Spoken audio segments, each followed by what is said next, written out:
ನಮಸ್ಕಾರ, ನಾನು ಪ್ರಸನ್ನ ದೊಡ್ಡಗುಡಿ. ಚಾಲುಕ್ಯ ನ್ಯೂಸ್ಗೆ ಸ್ವಾಗತ. ತಿಪಟೂರು ಬಂದ್ಗೆ ಇಂದು ಕರೆಯನ್ನ ನೀಡಲಾಗಿದೆ. ಮಾರ್ಚ್ 21ರಂದು ರಂಜಾನ್ ಹಬ್ಬದ ದಿನ ಅಕ್ರಮವಾಗಿ ಕಸಾಯಿಖಾನೆಗೆ ಗೋವುಗಳನ್ನ ತೆಗೆದುಕೊಂಡು ಹೋಗುತ್ತಿದ್ದಂತಹ ಸಂದರ್ಭದಲ್ಲಿ ವಾಹನಗಳನ್ನ ತಡೆದಂತಹ ಸಂದರ್ಭದಲ್ಲಿ ಅನ್ಯ ಕೋಮಿನವರು ಹಿಂದೂ ಕಾರ್ಯಕರ್ತರನ್ನ ಹೊಡೆದಿದ್ರು ಅನ್ನುವ ಆಪಾದನೆ ಇದೆ. ಅವರನ್ನ ಆಸ್ಪತ್ರೆಗೂ ಕೂಡ ಸೇರಿಸಲಾಗಿತ್ತು. ಅದಾದ ಹಿನ್ನೆಲೆಯಲ್ಲಿ ತಿಪಟೂರಿನಲ್ಲಿ ಇಂದು ಬೃಹತ್ ಪ್ರತಿಭಟನೆಯನ್ನ ಮಾಡಲಾಗ್ತಾ ಇರುವಂತದ್ದು. ಅನ್ಯ ಕೋಮಿನ ಗುಂಪೊಂದು ಹಲ್ಲೆ ನಡೆಸಿದೆ ಅನ್ನುವ ಘಟನೆ ನಡೆದಿತ್ತು. ಇದಲ್ಲದೆ ಮಾವಿನ ತೋಪಿನಲ್ಲಿ ಅಕ್ರಮವಾಗಿ ಮಸೀದಿ ನಿರ್ಮಾಣವನ್ನ ಮಾಡಲಾಗ್ತಾ ಇದೆ ಅಂತ ಹೇಳಿ ಇಂದು ತಿಪಟೂರಿನ ಬಂದ್ಗೆ ಕರೆಯನ್ನ ಬಜರಂಗ ದಳ ಇರ್ಬೋದು, ವಿಶ್ವ ಹಿಂದೂ ಪರಿಷತ್ತು ಮತ್ತೆ ಭಾರತೀಯ ಜನತಾ ಪಕ್ಷ ಸೇರಿದಂತೆ ವಿವಿಧ ಹಿಂದೂ ಪರ ಸಂಘಟನೆಗಳು ನೇತೃತ್ವದಲ್ಲಿ ಇವತ್ತು ತಿಪಟೂರಿನಲ್ಲಿ ಬಂದ್ಗೆ ಕರೆಯನ್ನು ನೀಡಲಾಗಿರುವಂಥದ್ದನ್ನು ನಾವು ನೋಡ್ತಾ ಹೋಗ್ತೇವೆ. ಸೊ ಹಾಗಾಗಿ ಯಾವುದೇ ರೀತಿಯ ಅಹಿತಕರ ಘಟನೆಗಳು ನಡೀಬಾರದು ಅನ್ನುವಂತಹ ಹಿನ್ನೆಲೆಯಲ್ಲಿ ಸೂಕ್ತ ಬಿಗಿ ಬಂದೋಬಸ್ತನ್ನು ಕೂಡ ಪೊಲೀಸ್ ಇಲಾಖೆ ಮಾಡಿರುವಂಥದ್ದು. ನಿನ್ನೆ ತಡರಾತ್ರಿ ಪುನೀತ್ ಕರೇಹಳ್ಳಿಯವರು ಬಂದಂತಹ ಸಂದರ್ಭದಲ್ಲಿ 2 ದಿನಗಳ ಕಾಲ ತುಮಕೂರು ಜಿಲ್ಲೆಗೆ ನೀವು ಬರೋಹಂಗಿಲ್ಲ ಅನ್ನುವ ಮಾತುಗಳನ್ನು ಹೇಳಿ ಅವರನ್ನ ತಿಪಟೂರಿಗೆ ಬರದ ರೀತಿಯಲ್ಲಿ ವಾಪಸ್ ಕಳಿಸಿರುವಂತಹ ಘಟನೆ ಕೂಡ ನಡೆದಿರುವಂತದ್ದನ್ನ ನಾವು ನೋಡ್ತಾ ಹೋಗ್ತೇವೆ. ಸೊ ಬಂದಿನಲ್ಲಿ ತುಮಕೂರು ಜಿಲ್ಲಾ ಪೊಲೀಸರು ವರಿಷ್ಠಾಧಿಕಾರಿಗಳು KV ಅಶೋಕ್ ಅವರ ನೇತೃತ್ವದಲ್ಲೇ ಬಿಗಿವಾದಂತಹ ಬಂದೋಬಸ್ತನ್ನು ಕೂಡ ಏರ್ಪಾಡನ್ನ ಮಾಡಿರುವಂತದ್ದು. ಭದ್ರತೆಗಾಗಿ 1 ಅಡಿಷನಲ್ SP ಅವರನ್ನ, 2 DYSP ಅನ್ನ, 3 ಸರ್ಕಲ್ ಇನ್ಸ್ಪೆಕ್ಟರ್ಗಳು, 11 ಸಬ್ ಇನ್ಸ್ಪೆಕ್ಟರ್ಗಳು, 36 ASIಗಳು, 44 ಹೆಡ್ ಕಾನ್ಸ್ಟೇಬಲ್ಗಳು ಸೇರಿ ಒಟ್ಟು ಸುಮಾರು 360 ಪೊಲೀಸ್ ಸಿಬ್ಬಂದಿ ಹಾಗೂ 12 DR ಮತ್ತು KSRP ತುಕ್ಕಡಿಗಳನ್ನ ಕೂಡ ನಿಯೋಜನೆಯನ್ನ ಮಾಡಲಾಗಿದೆ. ವಿವಾದಿತ ವ್ಯಕ್ತಿಗಳು ಯಾರು ಕೂಡ ತಿಪಟೂರಿಗೆ ಪ್ರವೇಶವನ್ನ ಮಾಡದ ರೀತಿಯಲ್ಲಿ ಆದೇಶವನ್ನು ಕೂಡ ಹೊರಡಿಸಿರುವಂತದ್ದನ್ನ ನೋಡ್ತಾ ಹೋಗ್ತವೆ. ಹಿಂದೂ ಗೋರಕ್ಷಕ ಪುನೀತ್ ಕೆರೆಹಳ್ಳಿ ತಿಪಟೂರಿಗೆ ಆಗಮಿಸುವ ಮುಂಚೆಯೇ ಯಾವಾಗ ಅವ್ರು ಬರ್ತಾರೆ ಅಂತ ಗೊತ್ತಾಯ್ತೋ ಬರೋದಕ್ಕಿಂತ ಮುಂಚೆ ದಾರಿಯಲ್ಲಿ ಅವರನ್ನ ತಡೆದು ಅವರನ್ನ ವಾಪಸ್ ಕಳಿಸುವಂತಹ ಕೆಲಸವನ್ನು ಕೂಡ ಮಾಡಿರುವಂತದ್ದು. ಈಗಾಗಲೇ ತಿಪಟೂರಿನಲ್ಲಿ ಪ್ರತಿಭಟನೆ ಆರಂಭ ಆಗಿರುವಂತದ್ದು. ಮುಂದೆ ಪ್ರತಿಭಟನೆ ಯಾರೆಲ್ಲ ಭಾಗವಹಿಸ್ತಾರೆ ಅನ್ನೋದ್ರ ಬಗ್ಗೆ ನಾವು ನೋಡ್ಬೇಕಾಗತ್ತೆ.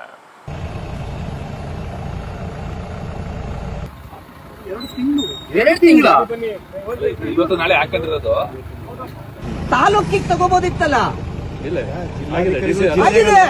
ನಮಗೂ ಇದಕ್ಕೂ ಸಂಬಂಧ ಇಲ್ಲ. ನಮ್ಮ ಕಾರ್ಯಕರ್ತರಿಗೆ ನಾವೇ ಧೈರ್ಯ ತುಂಬಂಗಿಲ್ಲ ಅಂತ ಏನ್ ಅಕ್ರಮವಾಗಿ ಸಾಗಿಸ್ತಾರೆ. ದಯವಿಟ್ಟು ನೀವೇ ಕ್ರಮ ಜರುಗಿಸಿ. ನಮಗೆ ಈ ಕೆಲಸ ಬರುದೇ ಇಲ್ಲ, ನಾವು ಮಾಡ್ಬೇಕಾಗಿರಲ್ಲ.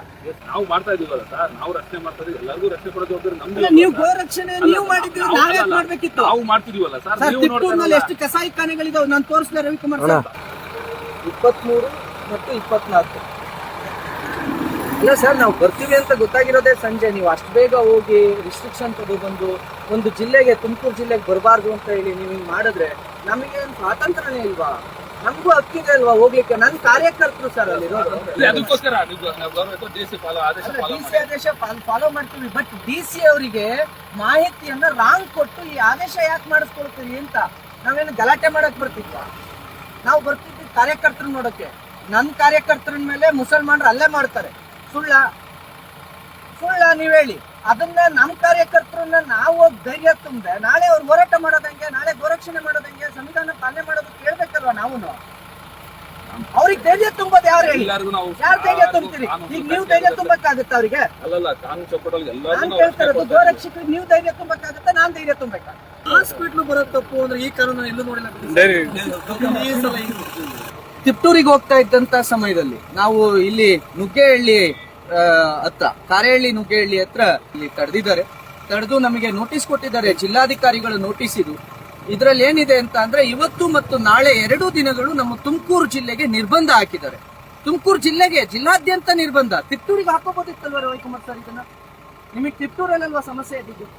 ಸಮಸ್ಯೆ ಹೌದು ಅಲ್ವಾ? ತಿಪಟೂರು ಸಮಸ್ಯೆ, ಕುಣಿಗಲಿಗೆ ಸಮಸ್ಯೆ ಇರ್ಲಿಲ್ವಲ್ಲ? ಅಟ್ಲೀಸ್ಟ್ ನಾವು ಕುಣಿಗಲ್ಲಿಗೂ ಬರ್ದಂಗೆ ಇಡೀ ತುಮಕೂರಿಗೆ ನೀವು ನಿರ್ಬಂಧ ಮಾಡಿದ್ರೆ, ತಾಲೂಕು ತಹಸೀಲ್ದಾರ್ ಇದ್ರಲ್ವಾ ತಿಪಟೂರಲ್ಲಿ, ತಹಸೀಲ್ದಾರ್ ನೀವು ಬರೀಬೋದಿತ್ತಲ್ಲ ಸರ್ ತಿಪಟೂರಿಗೆ ಬರ್ದಂಗೆ ಪುನೀತ್ ಕೆರೆಹಳ್ಳಿಗೆ ನಿರ್ಬಂಧ ಮಾಡಿ ಅಂತ. ಬಟ್ ನೀವು ಇಡೀ ಜಿಲ್ಲೆಗೆ ತಗೊಳ್ತೀರಿ. ಇಡೀ ಜಿಲ್ಲೆಗೆ ನೀವು ನಿರ್ಬಂಧ ಹಾಕಿದ್ರೆ ನನಗೆ ಬೇರೆ ಕಡೆ ಹೋಗೋದಿರುತ್ತೆ ಸರ್. ಒಬ್ಬ ಹೋರಾಟಗಾರರು ಇಷ್ಟು ಟಾರ್ಚರ್ ಮಾಡಿದ್ರೆ ಎಲ್ಲೂ ಬರಬಾರ್ದು. ಕೊಪ್ಪಳಗೆ ಹೋಗಿ ಬರಬಾರ್ದು, ಬಾಗಲಕೋಟೆಗೆ ಹೋಗಿ ಬರಬಾರ್ದು, ತಾಲೂಕಿಗೆ ತಗೋಬೋದಿತ್ತಲ್ಲ.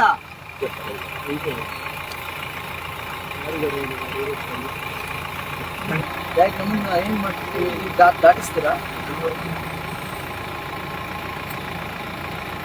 ಹರಿ ಓಂ ಸ್ನೇಹಿತರೆ, ನಮಸ್ತೆ. ಇವತ್ತು ನಾನು ತಿಪಟೂರ್ನ ತಿಪ್ಟೂರ್ನಲ್ಲಿ ನಮ್ಮ ಗೋರಕ್ಷಣೆಗೆ ಹೋದಂತ ಕಾರ್ಯಕರ್ತರ ಮೇಲೆ ಏನು ಹಲ್ಲೆ ಆಗಿತ್ತು, ಅವ್ರ ಆಸ್ಪತ್ರೆಯಲ್ಲಿ ಇದ್ರು, ಅವರನ್ನು ನೋಡೋದಕ್ಕೆ ಅಂತ ಹೇಳಿ ಹೋಗ್ತಾ ಇದ್ದಂತ ಸಮಯದಲ್ಲಿ ನಾಳೆ ಅಲ್ಲಿ ಬಂದಿದೆ, ಮತ್ತೆ ಇವತ್ತು ನಾವು ಅಲ್ಲಿಗೆ ಅವರನ್ನ ಭೇಟಿ ಮಾಡಕ್ ಹೋಗ್ತಾ ಇದೀವಿ. ಇದರೆಲ್ಲದರ ಮಧ್ಯೆ ಇಡೀ ಹೋರಾಟವನ್ನ ಹತ್ತಿಕ್ಕುವ ಸಲುವಾಗಿ ಆಡಳಿತ ಮತ್ತು ಸರ್ಕಾರ ನಮ್ಮನ್ನ ಇಡೀ ತುಮಕೂರು ಜಿಲ್ಲೆಗೆ ಬರದಂತೆ ನಿರ್ಬಂಧ ಹೇರಿ ಇವತ್ತು ನನ್ನನ್ನು ವಾಪಸ್ ಬೆಂಗಳೂರಿಗೆ ಕರ್ಕೊಂಡು ಹೋಗ್ತಾ ಇದ್ದಾರೆ. ನಾವು ಎಲ್ಲಿದ್ದೀವಿ, ಯಾವ ಇದರಲ್ಲಿದ್ದೀವಿ, ಯಾವ ಆಡಳಿತದಲ್ಲಿದ್ದೀವಿ. ಒಬ್ಬ ಕಾರ್ಯಕರ್ತ, ಹಿಂದೂ ಕಾರ್ಯಕರ್ತನ ಮೇಲೆ ಹಲ್ಲೆ ಆಗಿದೆ, ಒಬ್ರಲ್ಲ, ಅವರು ಒಟ್ಟು 5 ಜನರ ಮೇಲೆ ಹಲ್ಲೆ ಆಗಿದೆ. ಆ 5 ಜನರಲ್ಲಿ ನಾವು ಅವ್ರನ್ನ ಹೋಗಿ ಮಾತಾಡಿ ಆ ಧೈರ್ಯ ತುಂಬುವಂಥದ್ದು ನಮ್ಮ ಕರ್ತವ್ಯ. ನಮ್ಮ ಕಾರ್ಯಕರ್ತರ ಭೇಟಿಗೆ ನಾನು ಹೋಗೋಂಗಿಲ್ಲ, ನಮ್ಮ ಕಾರ್ಯಕರ್ತರನ್ನ ನಾವು ನೋಡೋಂಗಿಲ್ಲ ಅಂತ ಅಂದ್ರೆ ನಾವ್ ಯಾವ ಆಡಳಿತದಲ್ಲಿದ್ದೀವಿ? ದಯವಿಟ್ಟು ನಾನು ನಿಮ್ಮೆಲ್ಲರಿಗೂ ಪ್ರತಿಯೊಬ್ಬರಿಗೂ ಹೇಳೋದೇನಂತ ಅಂದ್ರೆ ಜಾಗೃತರಾಗಬೇಕು ಮತ್ತು ನಾಳೆ ಹೋರಾಟ ಯಶಸ್ವಿ ಆಗಬೇಕು.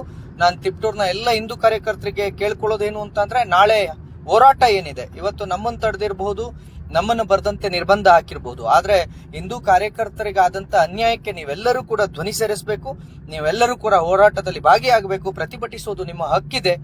ಇಂಥ ಅನ್ಯಾಯಗಳು ಕಮ್ಮಿ ಆಗಬೇಕು ಮತ್ತು ತಿಪ್ಟೂರ್ನಾದ್ಯಂತ ಇರತಕ್ಕಂತ ಅಷ್ಟು ಅಕ್ರಮ ಕಸಾಯಿಖಾನೆಗಳನ್ನ ಬಂದ್ ಮಾಡಿಸುವಂತೆ ನಾನು ಜಿಲ್ಲಾಡಳಿತಕ್ಕೆ ಕೇಳ್ತೀನಿ. ಹೇಗೆ ಪುನೀತ್ ಕೆರೆಹಳ್ಳಿನ ಬರಬಾರ್ದು ಅಂತ ಹೇಳಿ ನಿರ್ಬಂಧ ಹಾಕಿದ್ರಲ್ಲ, ಹೇಗೆ ನೀವು 2-3 ಗಂಟೆ ಒಳಗಾಗಿ ಆದೇಶವನ್ನ ಮಾಡಿಸ್ಕೊಳ್ತೀರಿ ಬರಬಾರ್ದು ಅಂತ ಹೇಳಿ, ನಾನು ಅದನ್ನೇ ಕೇಳ್ತಿದ್ದೀನಿ. ಅದೇ ರೀತಿ ಇಡೀ ತುಮಕೂರಿನ ಜಿಲ್ಲೆಯಾದ್ಯಂತ ಇರತಕ್ಕಂತ ಕಸಾಯಿಖಾನೆಗಳನ್ನ ಬಂದ್ ಮಾಡಿ. ನಿಮ್ಮ ಭವಿಷ್ಯದ ಹೂಡಿಕೆಗೆ ಸ್ಮಾರ್ಟ್ ಆಯ್ಕೆ ಬೇಕಾ? RERA registered TUDA approved Bhairava green valley ಇದೀಗ ತುಮಕೂರಿನಲ್ಲಿ 40 ಎಕರೆಗಳ ಪ್ರೀಮಿಯಂ ಲೇಔಟ್, ಸಿಸಿ ರಸ್ತೆ, ಲೇಔಟ್ ಒಳಗೆ ವಿಶಾಲವಾದ 60 ಫೀಟ್ ವೈಡ್ ರೋಡ್ ವ್ಯವಸ್ಥೆ, underground drainage, 24 hours water facility ಮತ್ತು ಸಂಪೂರ್ಣ ವಿದ್ಯುತ್ ವ್ಯವಸ್ಥೆ. ಭೇಟಿ ನೀಡಿ Bhairava green valley, Bellavi road, Tumakuru.